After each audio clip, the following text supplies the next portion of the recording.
যে ধরনের বদমাইশি এই তৃণমূল সরকার করছে এবং করাচ্ছে, এবং একেবারে সরাসরি প্রত্যক্ষভাবে এই সরকার এবং এই শাসক দল ইনভলভ, তাদের দুষ্কৃতীরা, পুলিশ এবং মমতা ব্যানার্জি।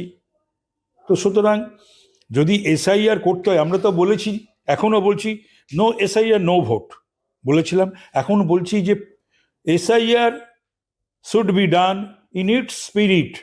এসআইআর যে ভোটার লিস্ট, এটা সমস্ত রাজনৈতিক দলই চায়।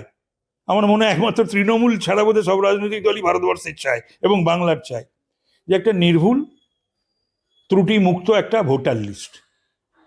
তো সেইটাও যতক্ষণ না হবে, আমরাও কিন্তু ভোটের প্রশ্নে আমরাও কিন্তু ইসিকে আমরা চাপ দেব এবং প্রয়োজনে গণ আন্দোলন বা রাজনৈতিক আন্দোলন করে তুলতে হবে।